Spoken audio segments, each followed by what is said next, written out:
together for Jonathan Van Maren.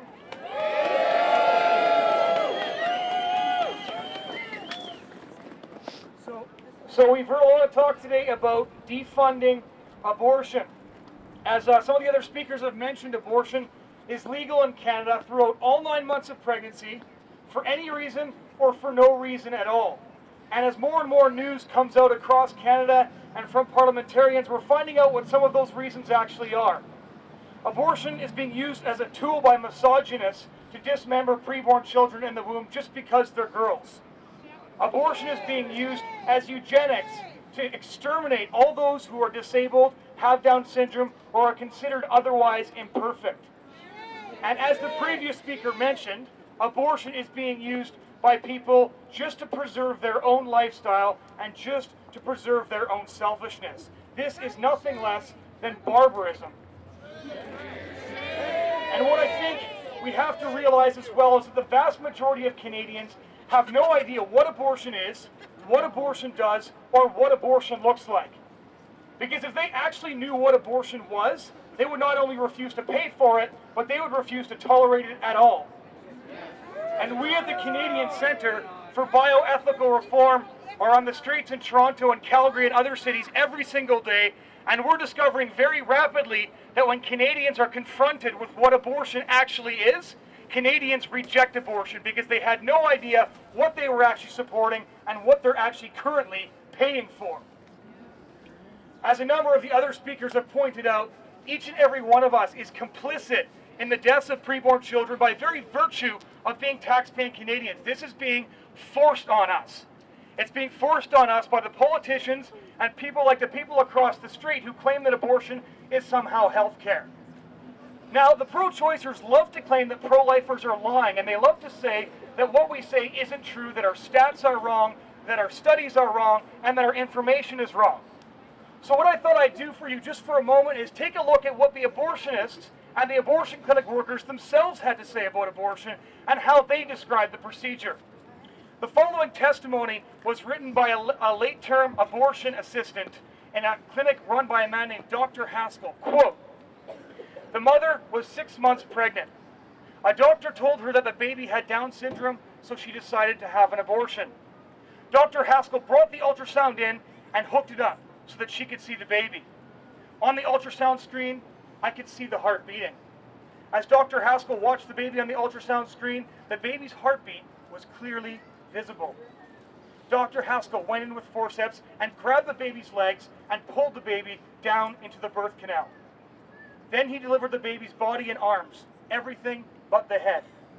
The doctor kept the baby's head just inside the uterus. The baby's little fingers were clasping and unclasping, and his feet were kicking.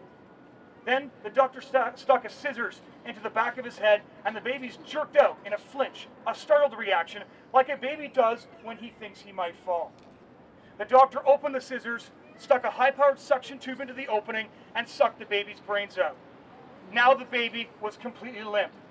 I was completely unprepared for what I was seeing. I almost threw up as I watched the doctor do these things." Most of Canadians are unprepared for what we're showing them, which is precisely why we're doing it. If you take a look at abortion in Canada, people are going to tell you that that description I just read to you is rare. Yes, that's true. It is rare. One of the reasons it's rare is that there is a complication to the abortion procedure known as live birth. Now, isn't it disgusting when you think about it? There are many doctors who use their entire training, all their skills, all their expertise to ensure that a pregnancy results in a live birth, and other doctors find live birth to be an annoying complication of a procedure that's supposed to end in the complete destruction of a human being. Now, recent statistics, as the previous speaker as well mentioned, have shown that between 2000 and 2009, 491 preborn Canadians were born as the result of abortion procedures and left out to die. So apparently we're no longer just funding abortion, we're also funding infanticide. We're not just paying doctors to kill babies. We're apparently also paying them to look the other way when babies are lying on hospital beds and dying, in the very same beds that are supposed to be used for the care of people and for the healing of people. Apparently, abortion advocates think that freedom of conscience is the freedom to have no conscience at all. Right. Defund! Defund! Defund! Defund! Defund! Defund! Defund! Defund! Defund! Now, Defund! Defund! the abortion advocates across the street usually respond to citations of late-term abortions and infanticide by saying, but you know what? Most abortions happen in the first trimester. As if that was some sort of defense, and as if barbarism is permitted the younger the victim is. But just to humor them for a minute, why don't we take a look at what first trimester actually is, what first trimester abortion looks like.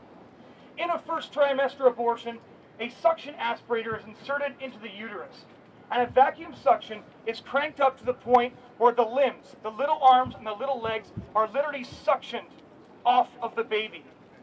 The suction eventually becomes so strong that this child is reduced to a bloody slurry and discarded like so much garbage. That's first trimester abortion, and that is not a defense of their position by any stretch of the imagination.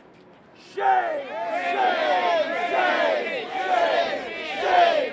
Shame! Shame! Shame! Shame! And also, don't let them tell you that late-term abortion is something that almost never happens.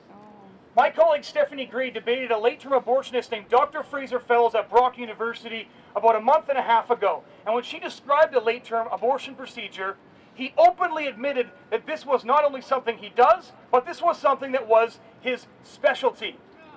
He lives in London, Ontario, and works in London, Ontario, and he was completely unabashed even when we showed a video of what the procedure he specializes in looks like.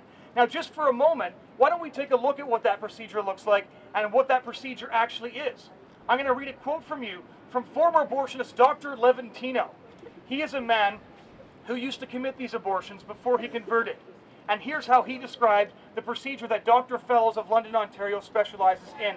Quote, "You introduce this instrument blindly and start pulling off limbs. You feel yourself grabbing and pulling hard, and I do mean hard. And then out pops an arm. Follow that by a leg. Then you tear out the intestines, the spine, the heart, and the lungs. The difficult part of the procedure is the head, which is about the size of a plum. You know you did it right if you crush down and white material runs out of the cervix. That was the baby's head." This, ladies and gentlemen, is what our government endorses and forces us to pay for. Now, the people across the street like to call us extremists. They say that our position is extreme. Well, I don't know about you, but I refuse to apologize for saying that decapitating tiny human beings is barbarism. And I refuse to apologize for pointing out that dismembering preborn baby girls because they're baby girls is nothing less than savagery. And I refuse to apologize for pointing out that the activity of crushing skulls is not the work of medicine, but the work of genocide. Thank you. Defund! Defund! Defund!